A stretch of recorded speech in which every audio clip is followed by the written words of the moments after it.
ഏയ് മന്ദാകിനി നല്ല വാഴക്ക ബജിയാണ്, ഞാൻ ഉണ്ടാക്കിയതാണേ, കഴിക്ക്. ഓ ട്രിവാൻഡ്രം ഭാഷയിൽ പറഞ്ഞൊരു അവസാനം ഒരു ഓ അത്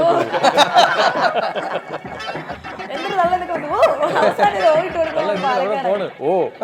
പക്ഷെ ഈ ഓ ട്രിവാൻഡ്രത്തുണ്ട്. ഉണ്ടല്ലേ? ഓ എന്താ കണ്ണൂസ്കോണിന്റെ കഥ നേരത്തെ കേട്ടിട്ടുണ്ട്. ഇപ്പോൾ റോണി ചേട്ടൻ, റൈറ്റർ റോണി ചേട്ടൻ എന്നോട് പറഞ്ഞിട്ടുണ്ടായിരുന്നു.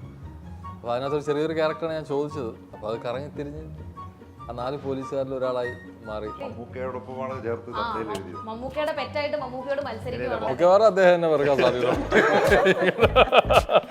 ഇനി എന്നെ കൊടുത്തു പോലീസ് ക്യാരക്ടർ ഇതിന് രണ്ടെണ്ണമാണ് ചെയ്തത് കഴിഞ്ഞ ചെയ്തിട്ടുണ്ട്. അല്ല, അവന്റെ മോൻ സ്കൂളിൽ പോകുമ്പോ ചോദിക്കും അച്ഛൻ എന്ത് പടി പോലീസ്. കാരണം സ്വന്തമായിട്ട് യൂണിഫോം ഉണ്ട്, വീട്ടിൽ തൂക്കിയിട്ടുണ്ട്. പക്ഷെ എന്റെ കഥാപാത്രങ്ങൾ ജനങ്ങളിലേക്ക് ഭയങ്കരമായിട്ട് ആഴ്ന്നിറങ്ങി. അതുകൊണ്ടാണ് നമുക്ക് പോലീസ് ഇങ്ങനെ. ഞാൻ തിരുവനന്തപുരത്തുകാരനാണ്, അപ്പോൾ തിരുവനന്തപുരം ഭാഷ ഒരുപാട് ഇതിൽ സംസാരിച്ചിട്ടുണ്ട്. അത് കഴിഞ്ഞിട്ട് ചാലക്കുടിക്കാരൻ ചങ്ങാതി എന്ന് പറഞ്ഞ സിനിമയിൽ ചാലക്കുടി സ്ലാങ് സംസാരിച്ചിട്ടുണ്ട്. ഇപ്പോൾ അരികെന്ന് പറഞ്ഞിട്ടൊരു പടം റിലീസാവാൻ വരുന്നുണ്ട് KSFDCയുടെ, അതിനകത്ത് തൃശ്ശൂർ സ്ലാങ് സംസാരിച്ചിട്ടുണ്ട്. അപ്പോൾ ഇതൊന്നും വെറുതെ അല്ല, ഉള്ളത്. ഇത് ചേച്ചിയെ പറ്റി പറയാനാണെങ്കിൽ എന്റെ ദൈവമേ, നമ്മള് സ്ക്രീനിൽ കാണുന്ന പോലൊന്നും അല്ല, ഭയങ്കര സൗന്ദര്യമാണ്. ഇത് റീച്ച് ചെയ്യാൻ സാധ്യത, കാരണം ഒരുപാട് ഷെയർ ചെയ്യാൻ സാധ്യതയുള്ളതാണ്.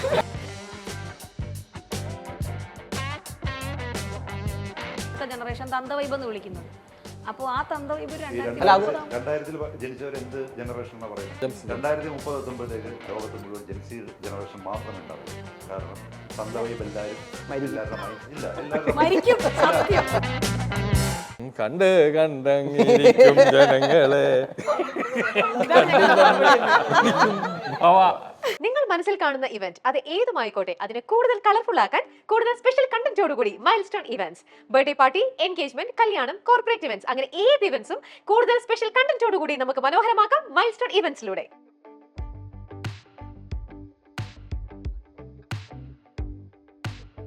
മൈൽസ്റ്റോൺ മേക്കേഴ്സ് പ്രസൻസ് കളർഫുൾ സ്റ്റോറീസിൽ ഇന്ന് ഇടിയും മഴയും കാറ്റും ആയിരിക്കും. അപ്പോൾ മൂവിയുടെ പ്രൊമോഷന്റെ ഭാഗമായിട്ട് എന്നോടൊപ്പം ഉള്ളത് ഞങ്ങളുടെ പ്രിയപ്പെട്ട അസീസിക്ക, സെന്തിൽ ചേട്ടൻ, ഗീതി ചേച്ചി ആൻഡ് അമ്പിളി ചേട്ടൻ.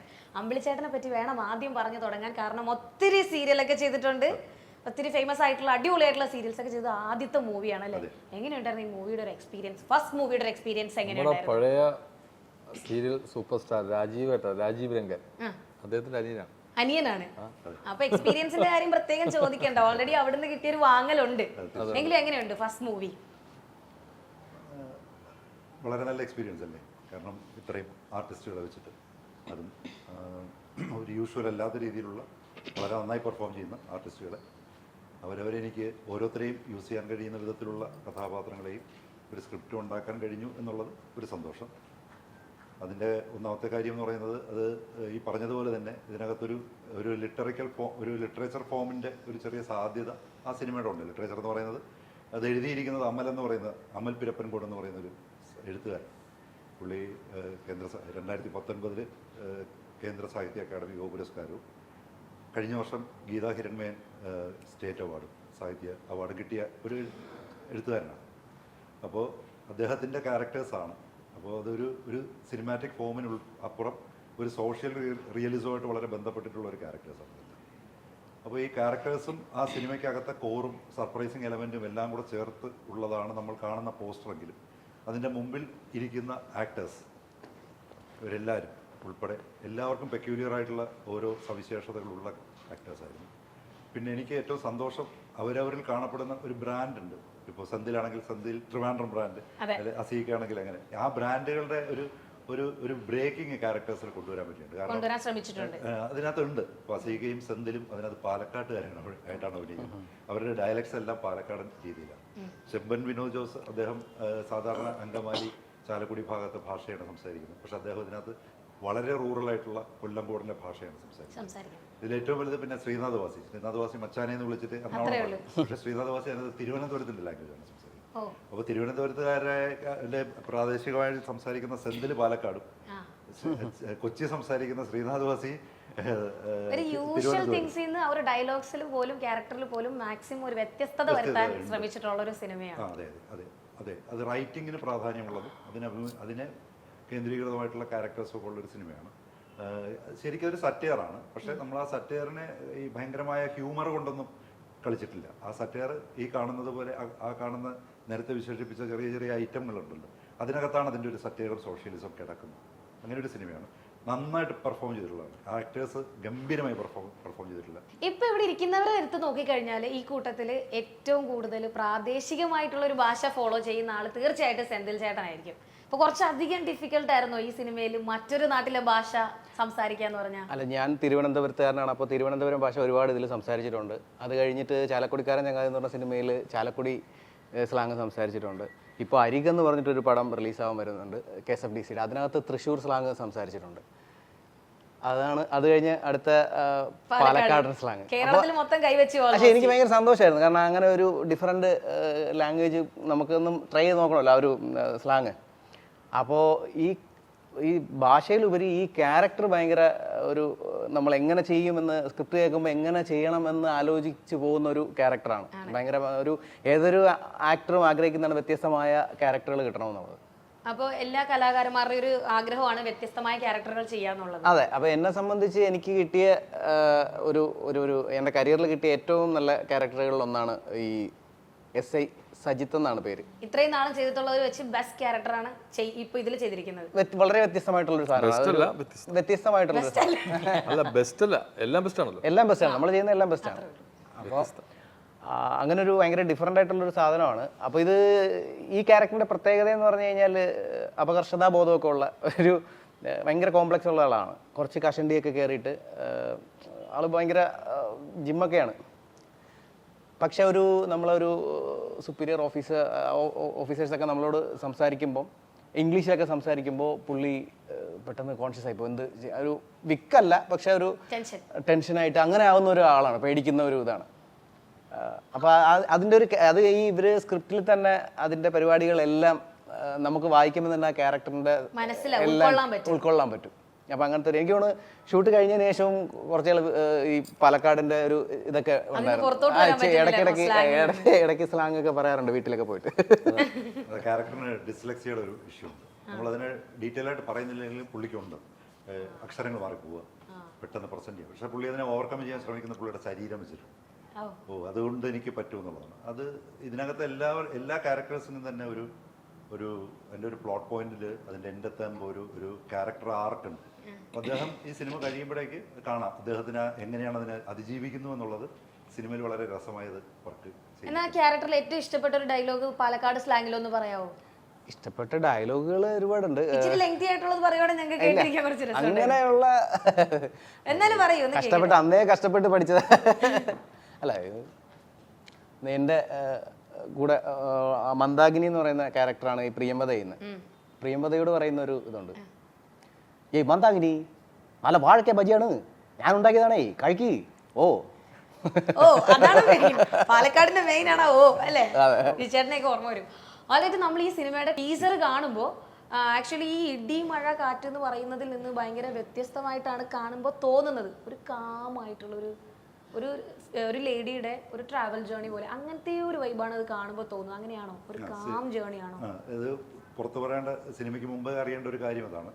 അത് ശരിക്കും നമ്മുടെ ലൈഫിലേക്ക് ഈ കേരളത്തിൻ്റെ സൊസൈറ്റിയിൽ തന്നെ മൈഗ്രേറ്റഡ് ആയിട്ടുള്ള കുറേ ആൾക്കാർ ജീവിക്കുന്നുണ്ട്. ശരിക്കും അരിക ജീവിതങ്ങളുടെ ഒരു റെപ്രസെൻറ്റേഷൻ ഈ സിനിമ ചെയ്യുന്നുണ്ട്.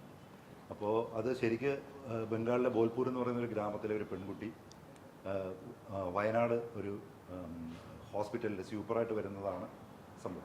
ആ പെൺകുട്ടിക്ക് കേരളത്തിൻ്റെ 4 വില്ലേജുകളിലൂടെ ട്രാവൽ ചെയ്യേണ്ടി വരുന്നു. ഈ 4 വില്ലേജുകളിൽ കണ്ടെത്തുന്ന മനുഷ്യരാണ് ഈ സിനിമയെ പോർട്രേറ്റ് ചെയ്യുന്നത്. അവരൊക്കെയാണ് ചെമ്പൻ വിനോദ് ജോസും ശ്രീനാഥ് വാസിയും സുദീപ് ഗോപയും സരഞ്ജിത്തും പ്രതിനിധീകരിക്കുന്നത്. ഇതിനോടൊപ്പം പാരലായിട്ടൊരു പ്ലോട്ട് പോകുന്നുണ്ട്. ആ പ്ലോട്ട് ഇതുമായിട്ട് ബന്ധപ്പെട്ടുകൊണ്ട് ഒരു മനുഷ്യൻ അയാളുടെ ലൈഫിലെ ഒരു ബാരിയറിനെ കടക്കുന്നു. ആ ക്യാരക്ടറാണ് സെന്തിൽ ചെയ്യുന്നത്. സെന്തിലിൻ്റെ എല്ലാ ബ്രെയിനും പുറകിൽ നിന്ന് ഈ പറഞ്ഞ സാധനങ്ങളെ എപ്പോഴും ഹീറോയിക്കായിട്ട് റെപ്രസെൻറ്റ് ചെയ്യാനായിട്ട് ഒരാൾ കൂടെയുണ്ട്. ആ കൂടെയുള്ള സൂത്രധാരനായ മനുഷ്യനാണ് അസീക ചെയ്യുന്ന ക്യാരക്ടർ. അസീക ഇതിനകത്ത് രസകരമായി ചെയ്തത് സത്യത്തായിരുന്നു, എനിക്കറിയില്ല. അല്ലേ, എപ്പോൾ നോക്കിയാലും ഇന്നലെ ക്യാരക്ടർ മാത്രം ഫോക്കസ് ചെയ്തുകൊണ്ട് കഥയെ പറ്റി ചിന്തിക്കാൻ അസീകയ്ക്ക് സമയം കിട്ടിയില്ല. അതായത് എപ്പോൾ നോക്കിയാലും ശരി ഇങ്ങനെ സെന്തിൽ ഈ സജിത്ത് നടക്കുമ്പോൾ തൊട്ട് പുറകിൽ ചെവിയുടെ അവിടെ ഉണ്ടാവുമല്ലോ, അല്ലേ? അത് തന്നെയാണ്. അപ്പോൾ പുള്ളി പറയുന്നതാണ്, അത് എന്ത് കേസാണെങ്കിലും ശരി തീരുമാനം എടുക്കുന്നതിന് മുമ്പ് അദ്ദേഹത്തിൻ്റെ സ്വാധീനം അഭിപ്രായമുണ്ട്. കാരണം അദ്ദേഹം സീനിയറായിട്ടാണ് അതിനകത്ത് തോന്നിയത്. അപ്പോൾ അസീക്ക ഈ കാണുന്ന ഇമേജിൽ നിന്ന് ഒരു കുറച്ചുകൂടെ ഫ്രണ്ടിലോട്ടുള്ള ഒരു ക്യാരക്ടറിൻ്റെ എന്താണ് വയസ്സിലാണ് അസീക്ക റെപ്രസെൻറ്റ് ചെയ്തിരിക്കുന്നത്. പിന്നെ എല്ലാവരും തന്നെ വയസ്സനായിക്കൊണ്ടിരിക്കുകയാണ്. പിന്നെ നമ്മളെ രസമുള്ളൊരു കാര്യം എന്ന് പറഞ്ഞു കഴിഞ്ഞാൽ ഒരു കൂട്ടം പാലക്കാടുകാർ അഭിനയിക്കുമ്പോഴത്തേക്ക് എല്ലാവരും ഒരേ ശൈലിയിലല്ല പാലക്കാട് ഭാഷ പറയുന്നത്. ചെമ്പനും സെന്തിലും എല്ലാവരും. അപ്പോൾ നമ്മൾ പൊതുവെ കാണുമ്പോൾ എല്ലാവരും ഒരേ സിനിമയുടെ ഒരു ഫോമിൽ വരുമ്പോൾ എപ്പോഴും എല്ലാവരും ഒരേ തരത്തിലായിരിക്കുന്നത്. പക്ഷേ ഇതെല്ലാവർക്കും ഡിഫറൻസ് ഉണ്ട്. അവർ ഇപ്പോൾ വനലതയാണെങ്കിൽ വനലതയ്ക്ക് ഒരു തമിഴ് ചായയുണ്ട്. ചെമ്പൻ്റെ വൈഫായിട്ടാണ് പെരുമാൾ എന്ന് പറയുന്ന ക്യാരക്ടറിന്റെ വൈഫായിട്ടാണ് വനലത അഭിനയിക്കുന്നത്. ഗീതി. അപ്പോൾ ഗീതിക്ക് ഒരു തമിഴിന്റെ ഒരു ടച്ച് ഉണ്ട് ലാംഗ്വേജിൽ. അതിൽ ഏറ്റവും രസകരമായി ചെയ്ത അസീക്കയാണ്. അസീക്ക എന്ന് പറഞ്ഞു കഴിഞ്ഞാൽ അസീക്കയുടെ ഒരു ഇമേജിനെ അസീക്ക നിർത്തിക്കൊണ്ട് ആ ലാംഗ്വേജിനെ അസീക്കയിലോട്ട് എത്തിച്ചിട്ടാണ് അസീക്ക ചെയ്തത്. കറക്റ്റ് അല്ലേ? ശരിയല്ലേ? പാടുപെട്ടെന്നല്ല, അത് രസമായിരുന്നു. ഞാൻ ഫൈനൽ കണ്ടപ്പോഴത്തേക്ക് അതിങ്ങനെ ഇവരിലൊന്നും അല്ലാത്ത ഒരു സ്ഥലത്തൂടെ അത് പാലക്കാട് ഭാഷയുടെ വേറൊരു പാലക്കാട്. ഞാൻ ഒരു വെറൈറ്റി പാലക്കാട്, അതെന്റെ മാത്രം എന്റെ യൂണിവേഴ്സ് ആണ്. പാലക്കാട് തന്നെയാണോ? തിരുവനന്തപുരം കാര്യം.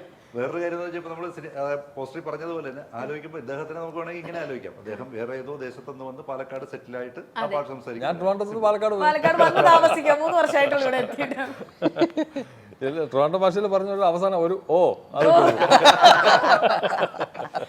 എന്തൊരു തള്ളെന്നൊക്കെ പറഞ്ഞു. ഓ അവസാനം ഒരു ഓ ഇട്ട് കൊടുക്കും ഫോണ് ഓ. പക്ഷെ ഈ ഓ ട്രിവാൻഡ്രത്തുണ്ട് ഉണ്ടല്ലേ? ഓ ഉണ്ടാ. അതല്ല, പിന്നെ അസീസിക്കയിലേക്ക് വരികയാണെന്നുണ്ടെങ്കിൽ ഇപ്പൊ നമ്മുടെ കേരളത്തിലെ കൊച്ചു കുട്ടികളോട് പോലും നമ്മുടെ മമ്മൂക്കയുടെ വൺ ഓഫ് ദ ബെസ്റ്റ് ആരാന്ന് ചോദിച്ചു കഴിഞ്ഞാൽ ഓഫ് കോഴ്സ് അയ്യോ അല്ലേ? സത്യമല്ലേ സെന്തിൽ ചേട്ടാ? മമ്മൂക്കാക്ക് എല്ലാവരും ബെസ്റ്റാണ്. അങ്ങനെയല്ല, മമ്മൂക്കയ്ക്ക് ഭയങ്കര ഇഷ്ടമുള്ള ഒരാളാണ്.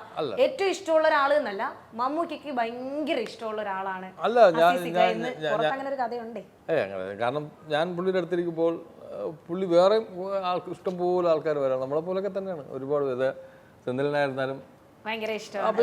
നിങ്ങളത് ഒരു ക്രെഡിറ്റ് ആയിട്ട് എടുക്കുക. കാരണം അവർ മീഡിയക്കാരാണ്. അവർ പറയുമ്പോൾ അതിൽ ശരിയുണ്ടെന്ന് നിങ്ങൾ അല്ല സത്യമാണ്. കാരണം ഇപ്പൊ മമ്മൂക്കയോട് ഏകദേശം ഒരു 4 അധികം മൂവീസ് ഇപ്പൊ ചെയ്തു. മാത്രമല്ല നമ്മുടെ കണ്ണൂർ സ്ക്വാഡിൽ എന്തോ പേര് അസീസിക്കയുടെ റോള് മമ്മൂക്ക നിർബന്ധമായിരുന്നു, അത് അസീസിക്ക തന്നെ ചെയ്യണം. നിങ്ങൾ എങ്ങനെയാണ് ആ ഒരു ബോണ്ടിലേക്ക് എത്തിയത് ആക്ച്വലി? അപ്പൊ ഇതൊന്നും വെറുതെ ശരിയാണ്.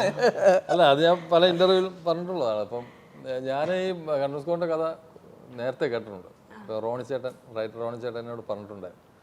അപ്പോൾ അതിനകത്തൊരു ചെറിയൊരു ക്യാരക്ടറാണ് ഞാൻ ചോദിച്ചത്, ഒരു മമ്മൂക്കാരുടെ ഫസ്റ്റ് ഇൻട്രോ സീൻ. അപ്പോൾ അത് കറങ്ങിത്തിരിഞ്ഞ് ആ 4 പോലീസുകാരിൽ ഒരാളായി മാറി. കാരണം അന്നേ ക്യാരക്ടറൊക്കെ പറഞ്ഞു, ആർട്ടിസ്റ്റുകളൊക്കെ പേര് പറഞ്ഞിട്ടുണ്ടായിരുന്നു. മമ്മൂക്ക മറ്റേ എല്ലാവരും പറഞ്ഞിട്ടുണ്ടായിരുന്നു. പക്ഷെ കറങ്ങിത്തിരിഞ്ഞ് വന്നത് കാരണം പിന്നീട് ചെമ്പൻ ചേട്ടനുണ്ടായിരുന്നു. ചെമ്പൻ ചേട്ടന് പിന്നെ നമ്മുടെ മറ്റേ പടം നിങ്ങളാ ചെമ്പൻ ചേട്ടൻ അനിയൻ ചെയ്ത അഞ്ചക്കള്ളക്കോക്കാൻ്റെ സ്ക്രിപ്റ്റും അവരുടെ പരിപാടി ഇരുന്നോട്ട് ഈ ഇത്രയും ഡേയ്സ് മാറി നിൽക്കാൻ പുള്ളിക്ക് അല്പം ബുദ്ധിമുട്ടായിരുന്നു. അങ്ങനെ കറങ്ങിത്തിരിഞ്ഞ് പിന്നെ നമുക്ക് പറഞ്ഞു അത് ഞാൻ നോക്കാമെന്ന് പറഞ്ഞു. പിന്നെ ഇവരൊരു ലിസ്റ്റ് ഇട്ടു. ആ ലിസ്റ്റിൽ എൻ്റെ പേരുണ്ടായിരുന്നു. പിന്നെ ആ ലിസ്റ്റ് കാണാതെയാണ് നമുക്ക് പറഞ്ഞത് നമുക്ക് അസീസിനെ വിളിക്കാം. സത്യം അങ്ങനെ മമ്മൂട്ടി സാറ് കോൺട്രിബ്യൂട്ട് ചെയ്തു നമ്മുടെ സിനിമയ്ക്കും. അതുകൊണ്ട് നമ്മുടെ അത്രയും പ്രശസ്തനായ ഒരാൾ നമ്മുടെ കൂടെ കിട്ടിയല്ലോ. സീരിയസ്ലി കണ്ണൂർ സ്ക്വാഡിലൊക്കെ ഭയങ്കര അതിശയത്തോടെയാണ് അസീസിക്കയുടെ പെർഫോമൻസ് ഒക്കെ ശരിക്കും കണ്ടുകൊണ്ടിരുന്നത്. അത്ര ഗംഭീരമായിട്ടാണ് അതിലൊക്കെ അഭിനയിച്ചിരിക്കുന്നത്. പിന്നെ എടുത്തു പറയാനാണെന്നുണ്ടെങ്കിൽ സെന്തിൽ ചേട്ടനിലേക്ക് വരുമ്പോ സെന്തിൽ ചേട്ടനെ അതെ എന്നെ കൂടെ പുകഴ്ത്തു. ഞങ്ങളുടെ തൊട്ടടുത്ത് കുറെ നേരം നോക്കിക്കൊണ്ടിരുന്നു. സത്യം പറയാം, അല്ല പുകഴ്ത്താനല്ല, ഉള്ള കാര്യമാണ്. കാരണം നമ്മുടെ സെന്തിൽ ചേട്ടൻ ഇപ്പോൾ ഒരുപാട് ക്യാരക്ടറുകൾ ഇപ്പോൾ ചെയ്തു. റീസെന്റ് പോലീസ് കഥാപാത്രങ്ങൾ ഞാൻ ഒരുപാട് കണ്ടു.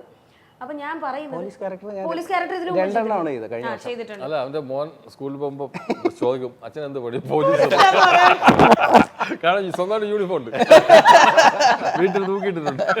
അല്ല, കഴിഞ്ഞ വർഷം ഇറങ്ങിയ എബ്രഹാം ഓസ്ലറും ഗിറും 2 സിനിമയിലാണ് പോലീസ് ചെയ്തേക്കുന്നത്. പക്ഷെ എന്റെ കഥാപാത്രങ്ങൾ ജനങ്ങളിലേക്ക് ഭയങ്കരമായിട്ട് ആഴ്ന്നിറങ്ങി. അതുകൊണ്ടാണ് പോലീസ് ഇങ്ങനെ തട്ടി നിൽക്കുന്നത്. അല്ല, സ്ഥിരം പോലീസ് കഥാപാത്രങ്ങൾ തന്നെ വരുന്നത് കൊണ്ടാണോ അല്ലെങ്കിൽ അത് തന്നെ? അല്ല, കഴിഞ്ഞ വർഷം 2 പോലീസാണ് ചെയ്തത്. അതാ ഞാൻ പറഞ്ഞത്, 2 സിനിമയിലാണ്. മലയാള സിനിമയ്ക്ക് അങ്ങനെ ഒരു പ്രശ്നമുണ്ട്, സ്ഥിരം അല്ല, ഈ സംഭവം എന്ന് വെച്ച് കഴിഞ്ഞാൽ ഈ നമ്മൾ ഈ കഥാപാത്രങ്ങൾ സെലക്ട് ചെയ്യുമ്പോൾ ആവർത്തനം വരാതെ നോക്കും. അപ്പോൾ ഒരു പോലീസ് വേഷം കഴിഞ്ഞാൽ പിന്നെ വേറൊരു 4-5 അല്ലാത്ത കഥാപാത്രങ്ങൾ ചെയ്യും. അത് കഴിഞ്ഞിട്ടാണ് അടുത്തൊരു പോലീസ് നോക്കുന്നത്. സംഭവം ഇത് റിലീസാകുന്ന സമയത്ത് എല്ലാം എല്ലാ പോലീസ് കഥാപാത്രങ്ങളും അടുപ്പിച്ചൊക്കെ പോലീസുകാര് വരും. അതുകൊണ്ടാണ് നമ്മളിങ്ങനെ അങ്ങനെ തോന്നുന്നത്. അടുത്തടുത്ത് പോലീസിനെ തന്നെ കാണുമ്പോൾ പക്ഷെ ഈ പോലീസ് ഞാൻ എടുക്കാൻ കാരണം തന്നെ ഇത് വളരെ ഡിഫറെൻ്റ് ആയിട്ടുള്ള ഒരു പോലീസ് കഥാപാത്രമാണ്. കാരണം നമ്മൾ സാധാരണ കാണുന്ന പോലീസുകാരുടെ കാക്കി ഡ്രസ് ഒന്നുമില്ല, വേറെ വെള്ള പാന്റും വെള്ള ഷർട്ടും ഇട്ടിട്ടുള്ള ലുക്ക്. ബർമുടയും അങ്ങനെ വ്യത്യസ്തമായിട്ട് തോന്നി കേട്ടോ അവ എടുത്തത്. അതെ ആ വേഷം പോലീസുകാരുടെ വേഷത്തിന് ഒരു മാറ്റം വരുത്താനും പറ്റത്തില്ല. ഈ മീശ അല്ലാണ്ട് നമ്മുടെ വേറെ ഒരു ലുക്കിൽ പോലെ ഒരു മാറ്റം വരാം. ലുക്കിൽ മാറ്റം വരുത്താൻ പറ്റില്ല, പക്ഷെ നമുക്ക് പെർഫോമൻസിൽ മാറ്റം വരുത്താം. പെർഫോമൻസിൽ നമുക്ക് മാറ്റി ഇതിൽ അങ്ങനെ ഉണ്ട് എന്നാണ് പറഞ്ഞു. അങ്ങനെ ഉണ്ട്. ഞങ്ങൾ എനിക്ക് ഈ ചാലക്കുടിക്കാരൻ ചങ്ങാതിയിലൂടെയാണ് ഞങ്ങളുടെയൊക്കെ ഹൃദയത്തിൽ അങ്ങ് ഫസ്റ്റ് അങ്ങ് ഇടിച്ചു കയറിയതെങ്കിലും പഴയ നമ്മുടെ ചാളമേരിയുടെ കൂടെയുള്ള അയ്യോ ഞങ്ങളുടെ നത്തോലി നെൽസൺ, സീരിയസ്ലി മലയാളികളുടെ മനസ്സിൽ ഭയങ്കര ഇമ്പോർട്ടൻസ് ഉള്ള ഒരു ക്യാരക്ടറാണ് നത്തോലി നെൽസൺ എന്ന് പറയുന്ന. അന്ന് വിചാരിച്ചോ, അന്ന് ആ ഒരു ക്യാരക്ടറിൽ നിൽക്കുമ്പോൾ വിചാരിച്ചോ ഇതുപോലുള്ള ഒരു പൊസിഷനിലേക്ക് ഇന്ന് എത്തും, എത്തണം എന്ന ആഗ്രഹം ഉണ്ടായിരുന്നു. ഒട്ടും എക്സ്പെക്ട് ചെയ്യാത്തൊരു കാര്യമാണോ? ഇന്ന് ഇവിടെ നിന്നാ നത്തോലി നെൽസണിലേക്ക് തിരിച്ചൊന്ന് നോക്കുമ്പോൾ, തിരിഞ്ഞു നോക്കുമ്പോൾ ഉള്ളൊരു എന്താണ് ആ ഒരു വ്യൂ എങ്ങനെയുണ്ട്? അവിടെ ഇല്ലല്ലോ, ഉള്ളിലേക്ക് നോക്കൂ. അല്ല, അത് ഓരോ ചവിട്ടുപടികളാണല്ലോ എല്ലാം. തൊഴിൽ നെൽസൺ എനിക്ക് സീരിയലിൽ ചെയ്തിരുന്ന ഒരുപാട് കഥാപാത്രങ്ങൾ ഇപ്പോഴും ആൾക്കാർ ഓർക്കുന്നു എന്ന് അറിയുന്നത് തന്നെ ഒരുപാട് സന്തോഷമുള്ള കാര്യമാണ്. കാരണം സിനിമ പോലെ അല്ലല്ലോ, നമ്മൾ അത് ഒരു പ്രാവശ്യം വന്നു കഴിഞ്ഞാൽ പിന്നെ അത് ഇപ്പോൾ കാണാൻ പറ്റും, ഇപ്പോൾ നമുക്ക് യൂട്യൂബിലൊക്കെ കാണാൻ പറ്റും. പണ്ട് അങ്ങനെ അല്ലല്ലോ, ടെലികാസ്റ്റിംഗ് കഴിഞ്ഞാൽ പിന്നെ നമുക്കത് കാണാൻ പറ്റില്ല. അപ്പം നമ്മുടെ ഒരു പെർഫോമൻസ് കൊണ്ടാണ് പ്രേക്ഷകരുടെ മനസ്സിൽ ആ സ്ഥാനം കിട്ടുന്നത്. യുണീക്നെസ് ഇപ്പോഴും ആൾക്കാരുടെ അത് ഓർത്തിരിക്കുന്നതിൽ ഒരുപാട് ഒരുപാട് സന്തോഷം. നമ്മുടെ ചാളമേരി ചേച്ചിയായിട്ട് ഇപ്പോഴും ഉണ്ടോ ആ ഈ കോണ്ടാക്ട്? കുറേ ആയി കണ്ടിട്ട്. കമ്പനി ഒന്നും ഇല്ല. അല്ല, ഇടയ്ക്ക് ഇല്ല, അവരിടക്കിടക്ക് കൂടാറുണ്ട്. കമ്പനി ഒന്നുമില്ല. അല്ല അങ്ങനെയല്ല, കോണ്ടാക്ട്സ് ഒക്കെ ഉണ്ടോ? പണ്ട് ഒത്തിരി നാളല്ലേ സീരിയൽ എന്ന് പറയുമ്പോൾ. അങ്ങനെ ചോദിക്കും. ആ സിനിമ എന്ന് പറയുമ്പോൾ നമ്മുടെ ഒരു കുറച്ച് നാളത്തേതാ, പക്ഷെ സീരിയൽ എന്ന് പറയുമ്പോൾ ഒത്തിരി വർഷങ്ങളുള്ള ഒരു ജേണി തന്നെ. അപ്പോഴാണ് ഏറ്റവും കൂടുതൽ വെറുക്കുന്നത്. കണ്ട് കണ്ട് കണ്ട് സിനിമയാണെങ്കിൽ ഒരു 10-20 ദിവസം കാണണ്ടല്ലോ ആരെയും. മറ്റത് വർഷങ്ങളോളം കണ്ടുകൊണ്ടിരിക്കുകയല്ലേ. ഇനി ഞാൻ ഗീത ചേച്ചിയുടെ അടുത്തേക്ക് വരട്ടെ. ഗീത ചേച്ചിയെ പറ്റി പറയാനാണെങ്കിൽ എന്റെ ദൈവമേ, നമ്മള് സ്ക്രീനിൽ കാണുന്ന പോലൊന്നും അല്ല, ഭയങ്കര സൗന്ദര്യമാ. ഞാൻ വന്നപ്പോഴേ എക്സൈറ്റ്മെന്റ് പോരാട്ടോ, കുറച്ചും കൂടെ എക്സൈറ്റ്മെന്റ്. ഞാൻ വന്നപ്പോഴേ ഞാൻ പറഞ്ഞിരുന്നു, ഇല്ലേ? സത്യം അല്ലേ? അവർക്ക് ആർക്കും ഒന്നും തോന്നുന്നില്ല. എന്താ ചെയ്യാ? ഹെയർ ഒക്കെ ഇങ്ങനെ ഭയങ്കര ആക്ച്വലി ഞാൻ ഭയങ്കര സുന്ദരിയാണ്. അത് ഇവിടെ മലയാള സിനിമ തിരിച്ചറിയുന്നില്ല എന്നേ ഉള്ളൂ, എനിക്കൊന്നും ചെയ്യാനില്ല. മലയാള സിനിമ ചേച്ചിയുടെ സൗന്ദര്യം തിരിച്ചറിയുന്നില്ല. സത്യം, ഹെയർ ഒക്കെ ഇങ്ങനെ കേളാക്കിയിട്ട് very young and cute and bubbly. Oh, എനിക്ക് വേർഡ്സ് ഇല്ല. സത്യം, നല്ലൊരു സിനിമയിൽ കാണുന്ന ആളേ അല്ല. ഞാൻ ഇന്ന് ആദ്യമായിട്ട്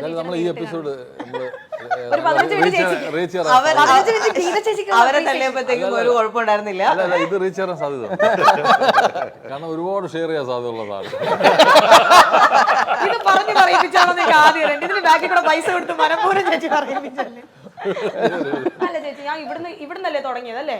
അല്ല, അതായത് ഡയറക്ടറാണല്ലോ അടുത്തിരിക്കുന്നത് അമ്പളിച്ചേട്ടന്. പിന്നെ എനിക്ക് അധികം ഇവിടെ തള്ളി തുടങ്ങിയാണ്, ഇവിടെ തള്ളി തള്ളി തള്ളി അവിടെ വീഴാൻ പോയിക്കോ കേട്ടോ. അമ്പളിച്ചേട്ടൻ എനിക്ക് വലിയ കരിയും നരവും തന്നിട്ടില്ല. കരിയും നരവും ഇല്ലാതെ മലയാളത്തിൽ ഞാൻ ആകെ 4-5 പടങ്ങളെ ചെയ്തിട്ടുള്ളൂ. അയ്യോ, അത് ശരിയാ കേട്ടോ. ചേച്ചി എനിക്ക് ഗീത ചേച്ചി എനിക്ക് തോന്നുന്നു ഒത്തിരി ക്യാരക്ടർ ചെയ്തിട്ടുണ്ട്, ഒരുപാട് ക്യാരക്ടർ ചെയ്തിട്ടുണ്ട്. പക്ഷെ മിക്കതും തന്നെ കുഞ്ഞു കുഞ്ഞു ക്യാരക്ടറാണ്. പിന്നെ ഈ പറഞ്ഞ പോലെ കരിയും നരയും വെച്ചിട്ടുള്ള ക്യാരക്ടറുകളാണ്. ചേച്ചി എനിക്ക് തോന്നുന്നു ആരോടും അങ്ങനെ നോ പറയാൻ ഇത്തിരി മടിയുള്ള കൂട്ടത്തിൽ. അതുകൊണ്ടാണോ? അതായത് ഇപ്പോ ചേച്ചിക്ക് വരുന്ന ക്യാരക്ടറുകളൊക്കെ ഇപ്പൊ ചിലപ്പോൾ ഒരു സൗഹൃദങ്ങൾ മെയിൻറ്റെയിൻ ചെയ്യുന്നത് അല്ല, അങ്ങനെയല്ല. അവരോട് നോ പറയാൻ പറ്റാത്തതുകൊണ്ടാണ് ചെറിയ ചെറിയ റോളുകളല്ല. അതായത് എന്റെ ക്യാരക്ടറാണ്. ഇപ്പൊ നിങ്ങൾ പറഞ്ഞില്ലേ, ഇപ്പൊ പേഴ്സണൽ ലൈഫിൽ ഞാൻ ഇങ്ങനെയൊക്കെയാണ്, പക്ഷെ ക്യാരക്ടർ വേറെ അല്ലേ. ഇപ്പൊ സിനിമയിൽ എന്നെ പോലെ തന്നെ കാണണം എന്ന് എനിക്ക് ഒരിക്കലും ആഗ്രഹമില്ല. എല്ലാ സിനിമയിലും വ്യത്യസ്തമായിട്ട് എന്നെ കാണണം എന്നാണ് എൻ്റെ തന്നെ ആഗ്രഹം. ഓക്കെ, അപ്പൊ അങ്ങനെയുള്ള സാധനങ്ങൾ, അത് ഈ പറഞ്ഞ പോലെ കുഞ്ഞു ക്യാരക്ടർ ആണെങ്കിലും ഒരു സീനാണെങ്കിലും അവിടെ എനിക്ക് എന്തെങ്കിലും ചെയ്യാനുണ്ടോ എന്നുള്ളത് മാത്രമേ ഞാൻ നോക്കാറുള്ളൂ. അതിനപ്പുറത്തേക്ക് അവിടുത്തെ ലുക്ക് എൻ്റെ മാറ്ററേ അല്ല. ഇപ്പൊ ഈ വിഷയം സംസാരിച്ചു വന്നുകൊണ്ട് ഞാൻ പറഞ്ഞതാണ്, കരിയും നിരയില്ലാതെ മലയാള സിനിമ എന്നെ ഉപയോഗിച്ചിട്ടില്ല. പക്ഷെ അതിലൊരു യുണീക്നെസ് ഉണ്ട്. അതിന് പൊതുവെ പെട്ടെന്ന് ആൾക്കാർ കാണുമ്പോഴത്തേക്ക് എവിടെയോ കണ്ടിട്ടുള്ള പോലെ ഉണ്ട്, എവിടെയാന്നൊരു സ്ഥലം. അത് മാത്രല്ല, അതിൽ അങ്ങനെ അഭിനയിക്കുന്നത് കൊണ്ടാണ് നേരിട്ട് കാണുമ്പോൾ അയ്യോ ഇത്രയും സൗന്ദര്യം ഇതിങ്ങനെ പലരും പറഞ്ഞ് ഞാൻ കേൾക്കാറുണ്ട്. അപ്പൊ ഒരു സുഖം ഉണ്ടല്ലോ. അല്ലേ? നമ്മള് സിനിമയിൽ ഇതുപോലെ തന്നെയാണെങ്കിൽ അതിലൊരു ക്യൂരിയോസിറ്റി അല്ല, എക്സൈറ്റ്മെന്റ് ഇല്ല നേരിട്ട് കാണുമ്പോൾ. അപ്പൊ അതിൽ അങ്ങനെ നിൽക്കുന്നത് കൊണ്ടാണ്. അപ്പൊ ഇനിയും എല്ലാരും കരിയും നരിയുമായി എന്നെ വിളിക്കൂ. അതപ്പൊ നിങ്ങളുടെ ഞെട്ടൽ എനിക്ക് കാണാമല്ലോ നേരിട്ട്. തിരിച്ചറിയാത്ത നല്ല ഒരു കണക്ക്. സെലിബ്രിറ്റി അല്ല, പൈസ കടച്ചു വെച്ചാൽ മുങ്ങി കിടക്കാൻ. അങ്ങനെ അല്ല ഇപ്പൊ സെലിബ്രിറ്റി സ്റ്റാറ്റസ് ഒരു ഭാരമാണോ അല്ല സത്യം? എല്ലാവരും കോമൺ ആയിട്ട് അത് അല്ല ഇപ്പൊ നമുക്ക് ഈ സെലിബ്രിറ്റി സ്റ്റാറ്റസ് ഒരു ഭാരമാണോ സത്യം? ഒരിക്കലും ഇല്ല. ഇപ്പൊ ഈ പുറത്തോട്ട് ഇറങ്ങിയ ക്യാമറയാണല്ലോ, അതൊന്നും പ്രശ്നം. അതൊക്കെ അടിപൊളിയാണ്, രസകരമായിട്ടുള്ള കാര്യം. അതൊരു ആഗ്രഹിച്ച സ്ഥലത്തേക്ക് വന്നിട്ട് അവിടെ എത്തിയിട്ട് പിന്നെ പരാതി പറയുന്നതിൽ എന്തെങ്കിലും കാര്യം ശരിക്കും പറഞ്ഞാൽ കുറച്ച് കുറ്റം പറയെങ്കിൽ അതൊക്കെ എല്ലാരും കുറേയധികം ആൾക്കാരെ കൊതിക്കും. അല്ല ആഗ്രഹിച്ചിട്ടല്ലേ ഇതിലേക്ക് വരുന്നത്, ആരും നിർബന്ധിച്ച് പിടിച്ചോണ്ട് കൊതിക്കുന്നത് നമ്മളിപ്പം നല്ല രീതിയിലൊക്കെ പോകുമ്പോൾ കൊതിക്കാം. പക്ഷെ ഇവിടെ യൂറിൻ പാസ് ചെയ്തോണ്ടിരിക്കുമ്പോൾ അവിടെയും ക്യാമറ, അവിടെ ഒന്നും വന്ന് കൊതിക്കുന്നത് എനിക്ക് ഇഷ്ടമല്ല. അത് ആ കൊതിയൊന്നുമില്ല നമുക്ക്. എവിടെ പോയാലും ക്യാമറ. ഇപ്പൊ അതെ അതെ അതെ ശരിയാ. ഇപ്പൊ ഭക്ഷണം അത് കഴിക്കാനിരുന്ന ഒറ്റ ഷോട്ടല്ല, 40,000 ഷോട്ടല്ല. ഇവിടെ എങ്ങനെ ഷൂട്ട് ചെയ്യുന്നു കൂടെ ഓടുന്നുണ്ട്. ഞാൻ വെറുതെ മസ്കറ്റ് പോകാൻ വേണ്ടി ഫ്ലൈറ്റില്ല, അങ്ങനെ ഒരു ഫംഗ്ഷന് പോയിട്ട് ഞാൻ വെറുതെ ഓടിയതാ, കാറി കയറാം. ആസീസിന് എന്തോ പറ്റി ഓടുന്നു. അസിസിക്ക് ഒരു കാറും കൊണ്ടുവന്നിട്ട് ആകെ അതെ അതെ പ്രശ്നമായി. ബെൻസ് അല്ലേ ഇതുപോലെ തന്നെ ട്രീറ്റ് വേണം കേട്ടോ. അസിസിക്ക് ഒരു കല്യാണത്തിന് ഒരു കാറും കൊണ്ടുവന്നിട്ട് ഈ ക്യാമറക്കാർ പിള്ളേർ ആകെ പ്രശ്നമായിരുന്നല്ലോ. അത് തമിഴിൽ കണ്ടില്ലായിരുന്നോ? ആ കണ്ടേ, മമ്മൂക്കയോടൊപ്പമാണ് ചേർത്ത് തമിഴിൽ എഴുതിയത്. മമ്മൂക്കയുടെ പെറ്റായിട്ട് മമ്മൂക്കയോട് മത്സരിക്കുകയാണ്. മിക്കവാറും അദ്ദേഹം എന്തായാലും പറയാൻ പറ്റാ. മിക്കവാറും അദ്ദേഹം എന്നെ വെറുക്കാൻ സാധ്യത. ഇനി നീ പടിയുടെ കയറി നീ കാരണം എനിക്ക് ഇവിടെ ഇരിക്കാൻ പറ്റുന്നില്ല. അയ്യോ ഒന്നും പറയണ്ട ദൈവമേ. കണ്ട് കണ്ടങ്ങിരിക്കും ജനങ്ങളെ, ഇതാണ് ഞങ്ങളുടെ മറുപടി. നടിക്കും ഭാവ അല്ലേ, അത്രേ ഉള്ളൂ അല്ലേ. അതെ, അപ്പൊ ഗീത ചേച്ചി എടുത്തുണ്ടല്ലോ, ഗീത ചേച്ചി എനിക്കൊന്ന് സോഷ്യൽ മീഡിയ ഒക്കെ നല്ല രീതിയിൽ ഫോളോ അപ്പ് ചെയ്യുന്ന ഒരാളാണ്. ചേച്ചീനെ പറ്റി കഴിഞ്ഞിടയ്ക്ക് ഒരു പയ്യൻ ചേച്ചിയുടെ പേര് തെറ്റിച്ച് പറഞ്ഞില്ലായിരുന്നോ? അശ്വന്ത് കോക്ക് എന്ന് പറയുന്ന ഒരു റിവ്യൂവർ ചേച്ചിയുടെ പേരൊന്ന് തെറ്റിച്ച് പറഞ്ഞിട്ട് ആകെപ്പാടെ പ്രശ്നങ്ങളാക്കിയായിരുന്നല്ലോ ചേച്ചി. ചേച്ചിയുടെ പേര് തെറ്റിച്ചിട്ടാണ് റിവ്യൂവർ പറഞ്ഞത്. ഓർമ്മയില്ലേ? ചേച്ചി പ്രതികരിക്കുകയൊക്കെ ചെയ്തായിരുന്നു. എപ്പോ ഇത് വേറെ ആരെയെ കുറിച്ചാണ് ഈ കഥ പറയുന്നത്? ഗീത ചേച്ചിനെ പറ്റി അല്ലേ അപ്പൊ ചേട്ടാ? ഞങ്ങളൊക്കെ അത് ഇപ്പൊ ഞങ്ങൾ കുറച്ചു മുമ്പ് കൂടെ ആ വീഡിയോസ് ഒക്കെ എടുത്ത് ഞങ്ങൾ കണ്ടത്. അല്ല ആ വീഡിയോ എനിക്കൊന്ന് കാണിച്ചു തരാമോ? അത് വീഡിയോ പ്രോഗ്രാം കഴിഞ്ഞ ഉടനെ കാരണം ഞാനത് അറിഞ്ഞിട്ടില്ല. അശ്വന്ത് കോക്ക് അയാൾ എന്താ പറയാ പടങ്ങൾ കണ്ടിട്ട് എന്റെ പേര് പറഞ്ഞിട്ടുണ്ട്, അത് തെറ്റിച്ചൊന്നും ഒരിക്കലും പറഞ്ഞിട്ടില്ല. പിന്നെ അഥവാ പേര് തെറ്റിച്ച് പറഞ്ഞാൽ അതിനകത്ത് ഇങ്ങനെ എന്താ പറയാ അങ്ങനെ ഞാനൊരു പ്രശ്നം ഉണ്ടാക്കിയിട്ട് എനിക്ക് പ്രശ്നമല്ല, ഒരു പ്രതികരണം. പ്രശ്നം ഇവരുടെ മനസ്സിൽ മൊത്തം പ്രശ്നങ്ങൾ. ഇല്ലില്ല ചെറിയൊരു പ്രതികരണം. ഇല്ല ഒരു പ്രതികരണം നടത്തിയിട്ടില്ല. അത് എന്താണെന്ന് എനിക്ക് മനസ്സിലായിട്ടില്ല. അത് അപ്പുചേട്ടൻ ഇത് കഴിയുമ്പോൾ ഇല്ല ഇല്ല, ഇത് ഞങ്ങൾ സ്ഥാപിപ്പിക്കും.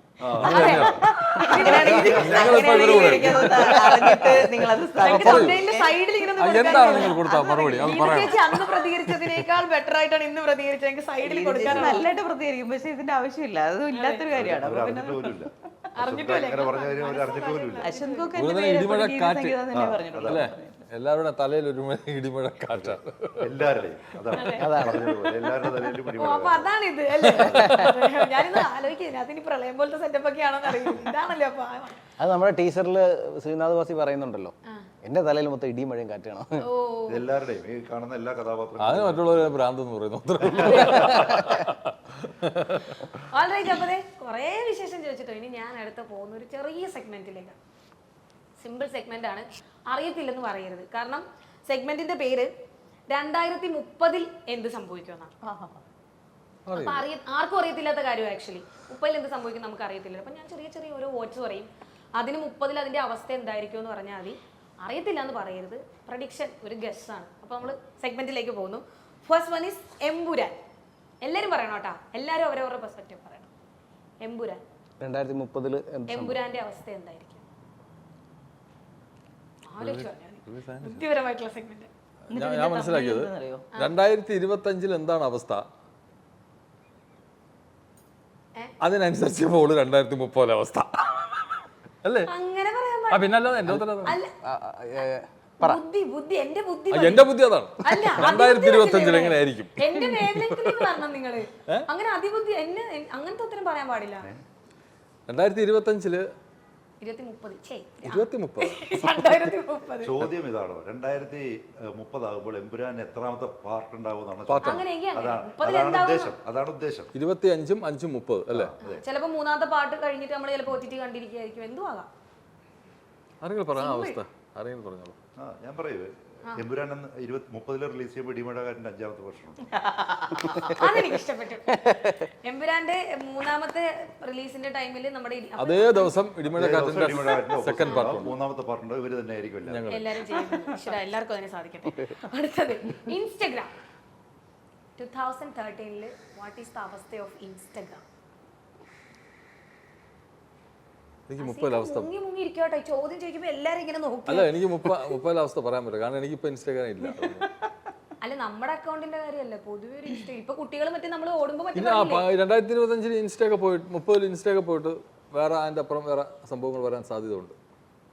വെച്ചിട്ടുള്ള എന്തെങ്കിലും വെച്ചിട്ടുള്ള ആപ്ലിക്കേഷൻസ് ഒക്കെ എന്തായാലും ഇൻസ്റ്റയെക്കാളും വേറൊരു നമ്മളിപ്പം ഇൻസ്റ്റ യൂസ് ചെയ്യുന്നത് പോലെ വേറൊരു സംഭവം വരാൻ സാധ്യത അതൊക്കെ മേലെയുള്ള വേർഷൻസ് 5 വർഷത്തെ ഡിഫറൻസ് അല്ലേ ഉള്ളൂ. വരും ഉറപ്പാണ്. ഓക്കെ. കഴിഞ്ഞല്ലോ ഉത്തരം കഴിഞ്ഞു. എടപ്പള്ളിയിൽ ബ്ലോക്ക് മാറുമോ ഈ 2030? വേറെ എന്തെങ്കിലും ഇതിനേക്കാൾ എഫിഷ്യന്റ് ആയിട്ടുള്ള ആൻസർ ഉണ്ടോ? ബ്ലോക്ക് മാറ്റി കാണിക്കും. ഇപ്പോഴെങ്ങനെയാണോ ജപ്പാനിൽ സംഭവിക്കുന്നത് അതുപോലെ ഇൻസ്റ്റയുടെ കാര്യത്തിലും ഇവിടെ ഇന്ത്യയിൽ സംഭവിക്കും. മാറ്റങ്ങൾ ഉണ്ടായിരിക്കും. അല്ല, എന്താണ് ഇപ്പോൾ ജപ്പാനിൽ ഈ സോഷ്യൽ മീഡിയ ജപ്പാൻ എന്ന് പറയുന്ന ഏറ്റവും ഉയർന്ന റവല്യൂഷൻ ആയിട്ടുള്ള ഒരു രാജ്യമാണല്ലോ. ആ രാജ്യം എങ്ങനെയാണോ സോഷ്യൽ മീഡിയ ഉപയോഗിക്കുന്നു എന്ന് പറയുന്ന ആ കാറ്റഗറിയിലേക്ക് ഇന്ത്യ വരും. ഓക്കെ, 2030 നമ്മൾ 2025 ജപ്പാനിലേക്ക് എത്തുമെന്നാണ് നമ്മുടെ അമ്പിളി ചേട്ടൻ പറയുന്നത്. എന്നല്ല ഞാൻ പറഞ്ഞത്. അവിടെ സംഭവിക്കുന്നത് ഇപ്പൊ എന്താണോ അതായിരിക്കും 2030 ഇവിടെ സംഭവിക്കണം. ഓക്കെ, അത് തന്നെ ഞാൻ പറഞ്ഞത്. നെക്സ്റ്റ്, മമ്മൂക്കയുടെ സൗന്ദര്യം. നല്ല സൗന്ദര്യം. 2030 മമ്മൂക്കയുടെ സൗന്ദര്യം ഇതിനേക്കാളും തിളങ്ങും. ഇതിനേക്കാൾ അടിപൊളിയോ? അല്ല, സംശയമുണ്ടോ? സംശയമുണ്ടോ? ഓക്കെ, അടുത്തത് തന്തവൈബ്. ഞാൻ 2000 ജനിച്ച ആളാ. എനിക്കിപ്പോ തള്ളവൈബാന്ന് എല്ലാരും പറയുന്നത്. ഇപ്പൊ 2030 അവസ്ഥ എന്തായിരിക്കും? ഒരു അമ്മായി വൈബൊക്കെ ആവും. അല്ല, ഞാൻ എന്റെ കാര്യമല്ല മൊത്തത്തിൽ. അമ്മായിക്ക് മേലെ അമ്മുമ്മ വൈബാവും. കേക്കണ്ട, ഇവിടെ ക്യാമറ ഓഫ് ആകുമ്പോ തുടങ്ങും അമ്മായി എന്നുള്ള വിളി. അല്ല, ഇപ്പൊ തന്ത വൈബ് തള്ള വൈബ് അതെല്ലാം പോകും. വൈബ് എന്നുള്ള സംഭവം മാത്രം എപ്പോഴും വൈബ്. കാരണം ഇപ്പൊ നമ്മള് തന്ത വൈബ് എന്നൊക്കെ പറയുന്നവര് അന്ന് തന്ത വൈബ് ആകും. അപ്പൊ നമ്മൾ എന്താവും എന്നുള്ളതാണ്. നമ്മൾ ആ സമയത്ത് എന്തായി തീരുമെന്നാണ് ചോദ്യം. ഒന്നാമത്തെ കാര്യം ഇപ്പൊ തന്തവൈബ് എന്ന് പറയുന്നത് അന്ന് എന്താകും എന്നാണ് ചോദ്യം. ചോദ്യത്തിനകത്തൊരു ഈ ക്ലാരിറ്റി. തന്തവൈബ് എന്ന് പറഞ്ഞാൽ ഒരു സൈഡിൽ കൂടെ നോക്കിയാൽ ഒരുതരം മെച്യൂരിറ്റി ആണ്. പഴയ ഈ കുറെ തെറ്റിനെയൊക്കെ എതിർക്കുന്ന ടൈപ്പ്, അല്ലെങ്കിൽ സത്യസന്ധമായിട്ട് കാര്യങ്ങൾ പറയുക, മെച്യൂർഡ് ആയിട്ട് പെരുമാറുന്നതിനെയാണ് ഇപ്പോഴത്തെ ജനറേഷൻ തന്തവൈബ് എന്ന് വിളിക്കുന്നത്. അപ്പോൾ ആ തന്തവൈബ് 2000-ൽ ജനിച്ചവർ എന്ത് ജനറേഷൻ എന്നാ പറയുന്നത്? ഞാൻ 2000-ൽ തന്നെ. 2000-ന് ഒരു പേര് പറയല്ലോ, എന്താണ്? എന്ത് ന്യൂ ജനറേഷൻ? ന്യൂ ജനറേഷൻ അല്ല, അല്ലാതെ ജനറേഷൻ പറയും. ഓൾഡ് 2K കിഡ്സ് ആണോ? 2K കിഡ്സ് എന്നാണോ? 2K കിഡ്സ് എന്നല്ലാതെ ആ ജനറേഷന് പേരുണ്ട്. ചങ്സോ? അല്ല, കേട്ടില്ല. എന്നെ ജെൻസ്.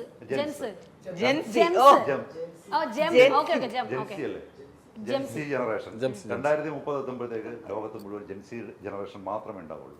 കാരണം തന്തവൈബ് എല്ലാവരുടെ മൈൻഡ് സെറ്റും ഇങ്ങനെ ജെൻസി ആയിരുന്നു. നല്ല കാര്യം, അതാകുമ്പോൾ കുറച്ചുകൂടെ സമാധാനം ഉണ്ടാവും സൊസൈറ്റിയിൽ. നല്ല കുശുമ്പും കുന്നായ്മയും നോണയൊക്കെ ഇച്ചിരി കുറയും. പിന്നെ ഈ വൈബൊക്കെ ചോദിച്ചോണ്ട് വരുമ്പോൾ പഠിച്ചിരിക്കണം, ജെൻസി ആണെന്നോ ഒക്കെ അറിയണം കേട്ടോ. അതാ പറഞ്ഞു, ഇതുകൊണ്ട് എല്ലാവരും തള്ള വൈബ് എന്ന് വിളിക്കുന്നില്ല. ഇവിടെ നടക്കുന്നത് എന്താണെന്ന് ഞാൻ അറിയുന്നില്ല. ഓക്കെ, അടുത്തത് സ്വീറ്റി അമ്മായി. അവനിപ്പോ പേരിട്ട് കാണും എന്തായാലും. ഓക്കെ, അടുത്തത് ഇച്ചിരി ഡിഫിക്കൽട്ടാണ്. ഗ്രീഷ്മയുടെ അവസ്ഥ എന്തായിരിക്കും? ആരാണ് ഗ്രീഷ്മ? ഇത് സെഗ്മെന്റാ, നമ്മുടെ സിനിമയായിട്ട് ബന്ധമില്ല. അയ്യോ, സോഷ്യൽ സെഗ്മെന്റാ. ഗ്രീഷ്മ ആരെന്ന് ചോദിച്ചോളൂ. ഇതാണ് ശരിക്കും തന്തവൈബ്. ഇതാണ് തന്തവൈബ്. ചേച്ചിയുടെ സൗന്ദര്യത്തെ പറ്റി ഞാൻ എന്തൊക്കെ പറഞ്ഞ? ഗ്രീഷ്മ എന്ന് പറഞ്ഞാൽ അത്യാവശ്യം നല്ല സുന്ദരിയാണ്, പഠിക്കാൻ നല്ല മിടുക്കിയാണ്, നല്ല കഴിവുകളുള്ള റാങ്ക് ഹോൾഡർ ആണ്, നന്നായി കഷായം ഉണ്ടാക്കും. എങ്ങനെ ഇരിക്കും നമ്മളെപ്പോഴും മനസ്സിലായി. ഇവിടെ നമ്മൾ 2030 ഗ്രീഷ്മ എന്താവും? അവള് 5 വർഷം തികയ്ക്കും. 5 വർഷം തികയ്ക്കും.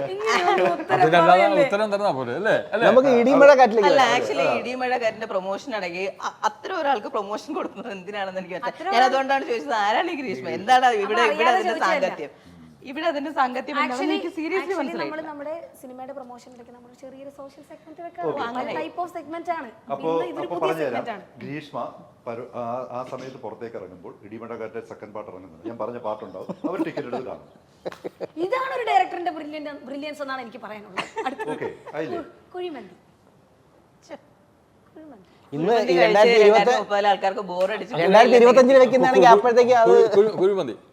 അങ്ങനെ ഇടിമഴക്കാറ്റിന്റെ സെക്കൻഡ് പാർട്ട് ഗ്രീഷ്മ കണ്ടതിന് ശേഷം പോയിട്ട് ഒരു കുഴിമന്തി കഴിച്ച് വീട്ടിൽ പോകും.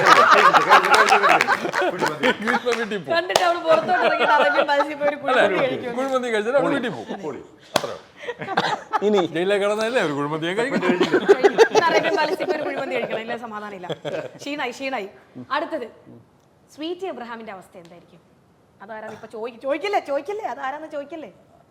അല്ല ഞങ്ങളെ മുഖം കണ്ടിട്ടും മനസ്സിലായില്ലേ ചോദിക്കേണ്ട കാര്യമില്ലല്ലോ. എന്നാലും പറയൂലേ നിങ്ങൾ. ആ എക്സ്പ്രഷൻ കണ്ടിട്ട് 2030 ആവുമ്പോൾ എബ്രഹാം മാത്രമാവും. അതെന്റെ ഡാഡിയാണ്. എല്ലാവരും ഞാൻ പോകട്ടെ, ഉറങ്ങുന്നത്. അതാരെന്ന് ചോദിക്കരുതെന്ന് പറഞ്ഞുകൊണ്ടാണ് ഉത്തരം പറഞ്ഞത്. അപ്പൊ ഒരു കാര്യം ആധികാരികമായിട്ട് പറയും. ഇന്റർവ്യൂ തുടങ്ങുന്നതിന് മുന്നേ പേരൊക്കെ പറഞ്ഞ് പേര് പരിചയപ്പെടുത്തി തുടങ്ങിയിരുന്നെങ്കിൽ ഈ ചേച്ചി ഇങ്ങനെ തിളങ്ങി സുന്ദരിയായിട്ടൊക്കെ വന്നിരുന്ന നമ്മുടെ സൗന്ദര്യത്തിൽ കിടക്കുമ്പോൾ ആക്ച്വലി പ്രോഗ്രാം ഇൻട്രോ തന്നെ മറന്നുപോയി. പിന്നെ ഞാൻ ആദ്യം milestone makers presence colourful stories എന്ന് പറയുന്നത് 5 മിനിറ്റ് കഴിഞ്ഞിട്ടാ അതിന്റെ ഇടയ്ക്ക് എന്റെ പേര് ഞാൻ പറയുന്നത്. എന്നാലും പറയുന്നേ പാവം, ഞാൻ ചോദിച്ചു. വളരെ കൃത്യമായിട്ട് സ്വന്തമായിട്ട് വാങ്ങിച്ചു പിടിച്ചു. എന്നാലും പറയും തമ്മയില് കുട്ടികൾക്ക് ആയി എന്തായാലും ചോദിച്ചു വാങ്ങിച്ചു എന്നുള്ളത്. പറയൂ, സ്വീറ്റി എബ്രഹാം എന്തായിരിക്കും 2013 ഇത്ര പൊക്കി പറഞ്ഞല്ലേ പറയുന്നേ. CT എബ്രഹാം 2025 നമ്മുടെ സെക്കൻഡ് പാർട്ട് 30 നമ്മുടെ സെക്കൻഡ് പാർട്ട് ഇറങ്ങുമല്ലോ. അതിന്റെ പ്രൊമോഷൻ നമ്മൾ ഇവിടെ ഇങ്ങനെ ചെയ്തുകൊണ്ടിരിക്കുകയായിരിക്കും. ചിലപ്പോൾ ഇവിടെ ആയിരിക്കത്തില്ല, അപ്പുറത്തെ ഏതെങ്കിലും ഹോട്ടലിലായിരിക്കും. അപ്പൊ നമ്മൾ ഇതുപോലെ ഇന്റർവ്യൂ എടുക്കുമായിരിക്കും. ജെയിംസ് കാമറോൺ സന്തോഷായില്ലേ? അവതാറിന്റെ ഏറ്റവും ലാസ്റ്റ് മതി 2025 ഇന്റർവ്യൂ ഞാൻ എടുത്തു കഴിഞ്ഞപ്പോ അവസാനം ഇടിമഴ കാറ്റിന്റെ ഇന്റർവ്യൂ സ്വീറ്റി എബ്രഹാം എടുത്തുകൊണ്ടിരിക്കുമ്പോൾ ഇന്റർവ്യൂവിന്റെ അവസാനം അസീസിക്ക, സെന്തിൽ ചേട്ടൻ, ഗീതി ചേച്ചി, ഇതിന്റെ ഡയറക്ടർ ഓൾസോ അമ്പിളി ചേട്ടൻ വരെ പറയാണ് 2030 സ്വീറ്റി എബ്രഹാം തന്നെയായിരിക്കും. പിന്നെ ഒരു മാറ്റം ഉണ്ടാവും. ഈ ആങ്കർക്ക് കിട്ടാനുണ്ടോ അല്ലേ? പോകുമ്പോ ആ വടിയും കൂടെ എടുത്തിട്ട് പോകണം. സെക്യൂരിറ്റി വേറെ ഒരു പ്രത്യേകത ഉണ്ടാവും. അന്ന് ഇപ്പൊ ഈ 2025 നിങ്ങൾ ജെയിംസ് അല്ലേ, 2030 ആകുമ്പോൾ നിങ്ങൾ ഗന്ധവേവാകും. അതിപ്പോഴാണെന്നാ ഇപ്പൊ ആണെന്നാ പറഞ്ഞത്. സീരിയസ്ലി 2025 കുട്ടികൾക്കൊക്കെ ഇപ്പൊ ഇരുന്നിട്ട് എണീക്കണമെങ്കിൽ ആരെങ്കിലും പിടിച്ചു എഴുന്നേൽപ്പിക്കുന്ന അവസ്ഥയിലാണ് കുട്ടികൾ ഇപ്പോൾ ഉള്ളത്. അതിനാണ് കുട കൊണ്ടുവന്നത്. അല്ല, ഇത് സെക്യൂരിറ്റി ചേട്ടന്റെ കൂടെയാ. എനിവേസ്, കുറേ വിശേഷം പറഞ്ഞു, കുറേ സംസാരിച്ചു, കുറേ കഥകൾ പറഞ്ഞു. ഇടിമഴ കാറ്റ് തന്നെ ആവട്ടെ. വലിയ ഇടിമഴ കാറ്റായിട്ട് നമ്മളുടെ ഇടത്ത് ജനങ്ങളുടെ ഇടയിൽ വണ്ടർഫുൾ ആയിട്ടുള്ള ഒരു മൂവി ആയിട്ട് ഈ പറഞ്ഞതുപോലെ 3ാമത്തെ പാർട്ടും 4ാമത്തെ പാർട്ടും 5ാമത്തെ പാർട്ടും ഒക്കെ ഇറക്കാൻ സാധിക്കട്ടെ എന്നും കൂടെ പ്രാർത്ഥിക്കുന്നു, ആശംസിക്കുന്നു. Thank you so much. Thank you.